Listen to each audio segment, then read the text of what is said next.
Hello, my name is Bruce Sleeman.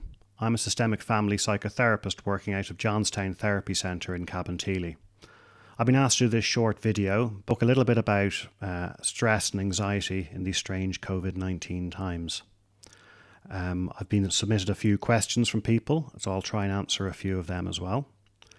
But first off, I'd just like to talk a little bit about stress, anxiety, and worry, and what are the differences between these things.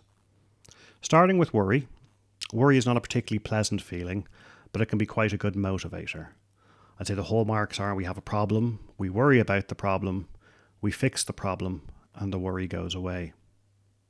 Stress, I would say, is that physical sensation in the body.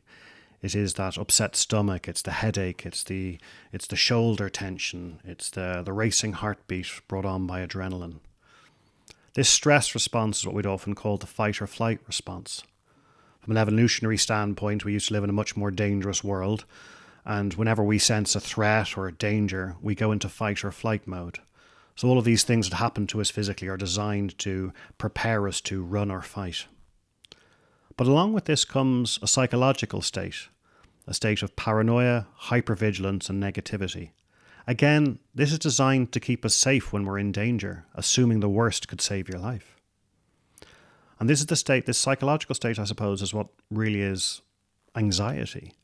It's this, once we sense a danger or a threat, and I use that in the broadest possible sense, we go into this mind space. It's like putting on a pair of sunglasses and everything gets darker. We view the world and we see the world as a much darker place. So when managing stress and anxiety, it's about realizing that we are seeing the world through these lenses and it isn't as dark as it may seem. So in many ways, we can't really trust our brain when we're in this fight or flight mode. We have to find ways to calm ourselves. Which brings about the questions that have been asked about how do I manage my anxiety? I'm going back to work. How do I manage my COVID-19 anxiety? Well, the key is to realize, I can't really trust my brain right now. I'm in this fight or flight mode, this hypervigilant, negative way of viewing the world. So rather than try and solve my problems when I'm in that headspace, I have to get myself out of that headspace. I have to find ways to calm myself down, to recognize these physical sensations of stress and say, yep, no, that's what I need to address, is calming myself down. Now, there's many ways of doing this, and we're all quite different, so we'll all find different ways. But things like mindfulness, which is a guided meditation designed to calm us, or it could be exercise, or socializing with friends, reading a book, doing Sudoku, any kind of distraction that gets us out of our sort of pattern of thought. Once we calm ourselves down and we recognize that we're feeling calm, or that stress feeling is gone, we're now in a much more rational headspace. And it's not just to enjoy that, but to actually recognize now that I am in this more rational headspace, I can now think about my thoughts. Are these useful thoughts? Are these anxiety thoughts where I'm placing a very negative view? Or are these more worries where there's actually a real problem that needs to be solved? And if there is a real problem that needs to be solved, being in a calm headspace is the best, most rational headspace to solve these problems.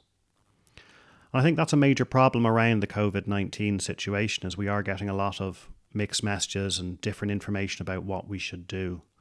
So what do we do about this?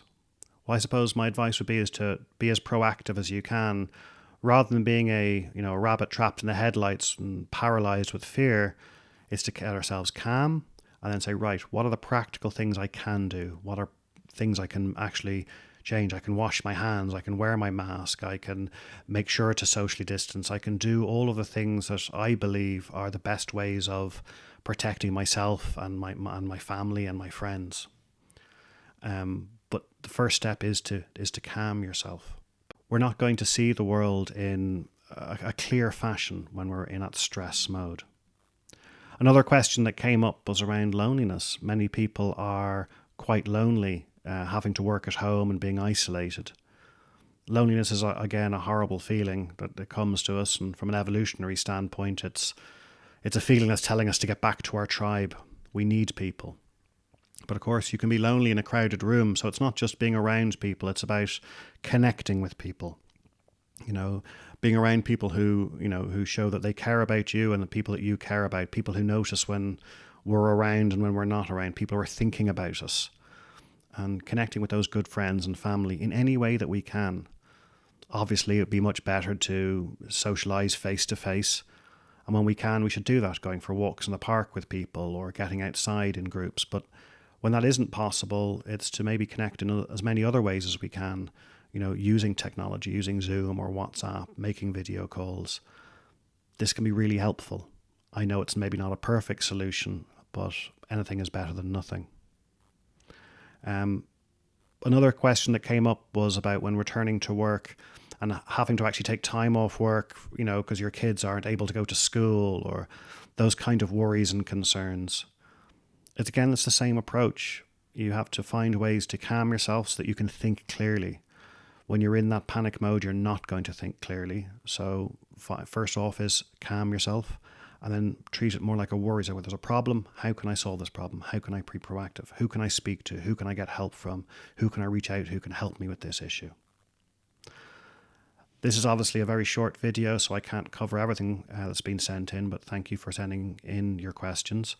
If you do want to get in touch and speak to myself or another therapist in the centre, you can contact us in Johnstown Therapy Centre in Cabinteely through our website, johnstowntherapy.com, or just call us on our phone number, which is 01 202 4837. Take care of yourself and best of luck. Goodbye now.